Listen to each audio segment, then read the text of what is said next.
Welcome to the Thriving Artist Podcast, where we share strategies and support for artists to thrive. We know that the art world can feel like a lonely place, and we want to provide a network of support, impactful strategies, and an abundance of encouragement to help you grow your authentic art career. We're your hosts. I'm Jamie Smith. And I'm Kaylan Butine, and we are also the co-founders of the Thrive Together Network, a community of female and non-binary identifying artists and artists who are caregivers. We truly believe in community over competition, and we're so glad you're here. Enjoy this episode.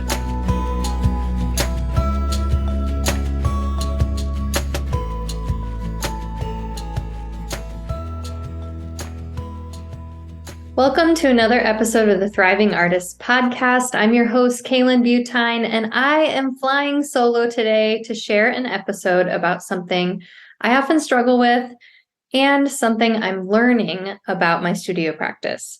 So today I want to share a bit more about having more fun in the studio. I think most of us are artists because we love making art.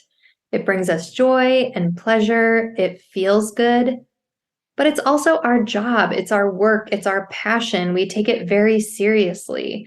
And sometimes the expectations that we put on ourselves can really sort of stifle that lightness, that joyful and pleasurable experience that we can have when we make art.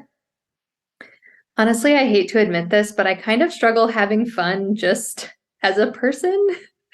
I know that doesn't sound great, but lots of factors lead into this. And, I don't carry too much shame about who I am, but fun can sometimes feel something that I have to kind of work to engage in, or at least be thoughtful about engaging in. I'm the oldest child in my family. I'm an Enneagram type 1. I'm the mom to 3 kids. I'm an entrepreneur. There's a lot of responsibility in my life, and art has always been one of those things that kind of brings me out of my serious side, that helps me lean in to pleasure. It helps me lean in to the unknown, and it connects me with my body, and all of those things are really fun.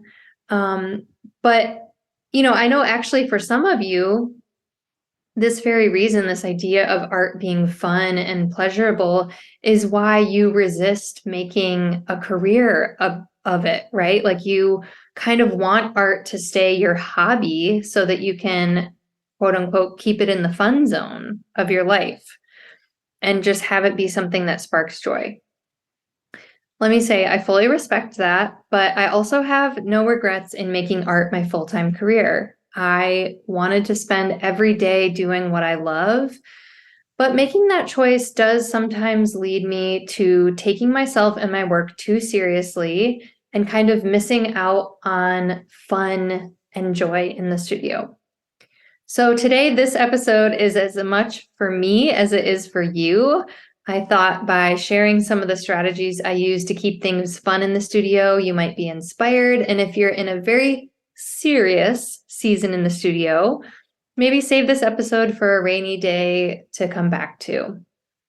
Okay, so the first thing that helps me have more fun in the studio, number 1, is to set a season for fun.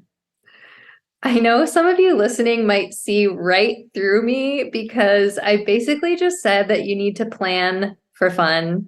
And some of you do not think planning is as much fun as I do.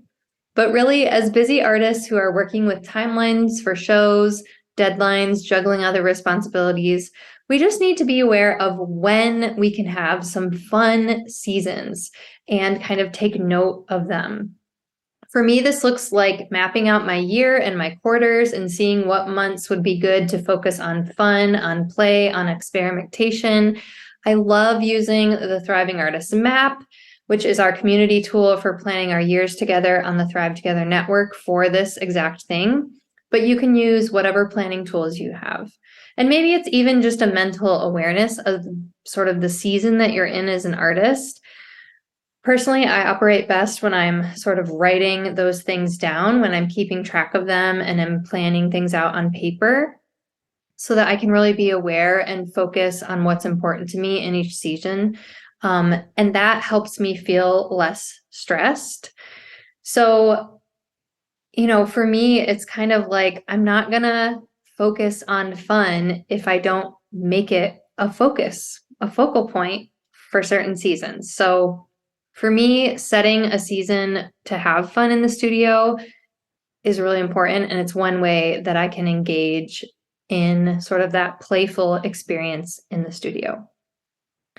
Okay, the second thing that I do that helps me have more fun in the studio is I have good entertainment.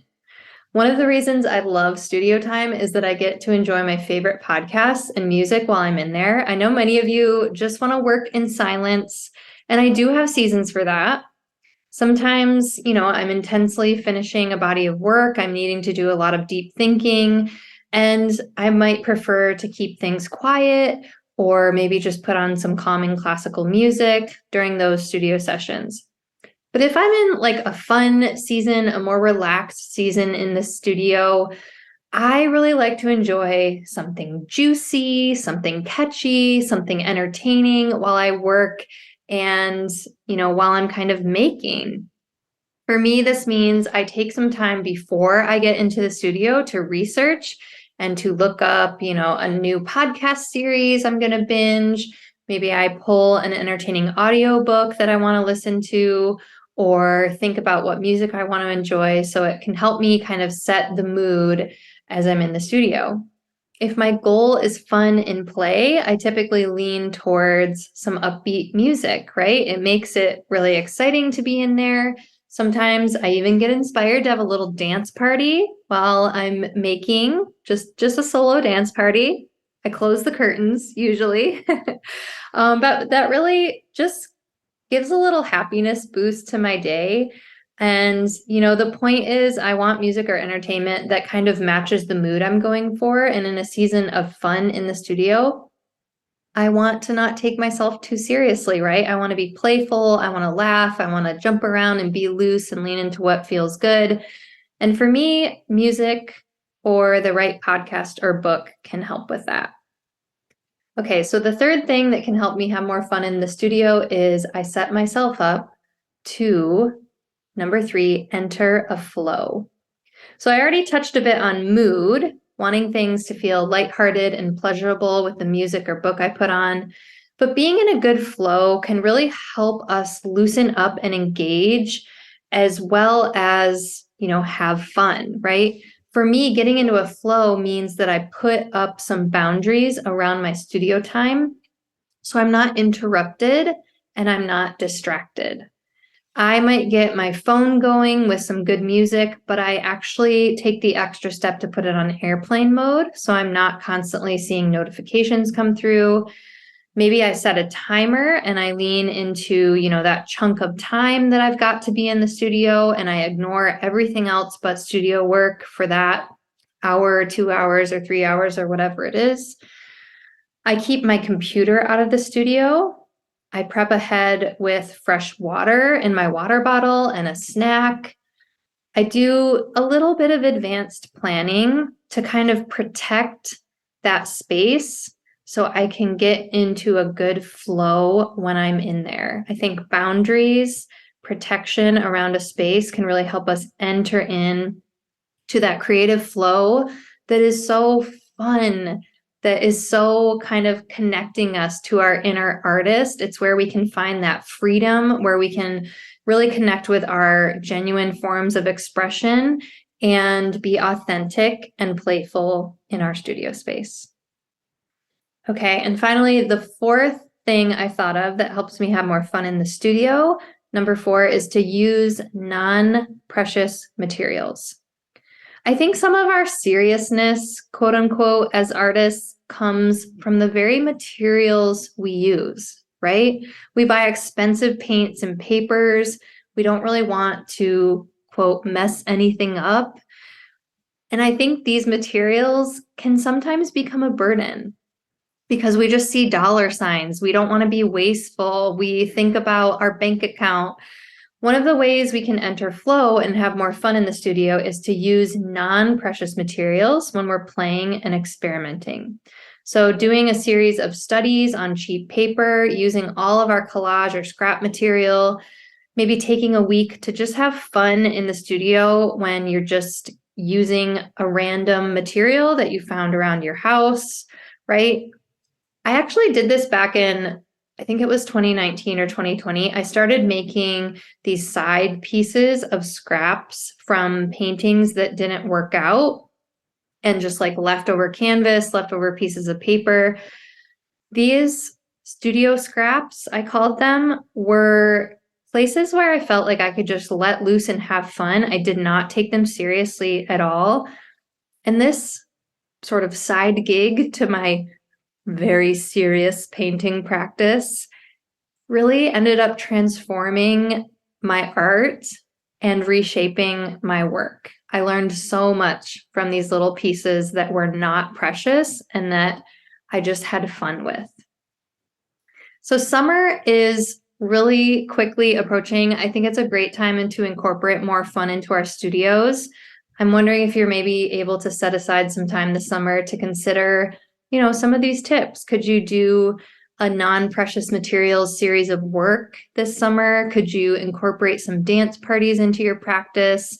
Or maybe take some inspiration from leaning into a good audiobook, some music, some enjoyment and entertainment for that pleasure that we're going for.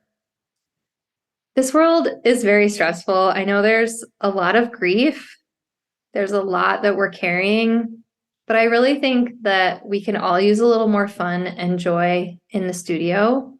At least I know I can, and I'm looking forward to reconnecting with these tips and incorporating more fun into my studio practice this summer. Join us live at Art and Tea or watch the replays as we set ourselves up for a great summer, hopefully one that incorporates more fun. As always, we are here for you, we are cheering you on, and we definitely believe in the work you are doing as thriving artists.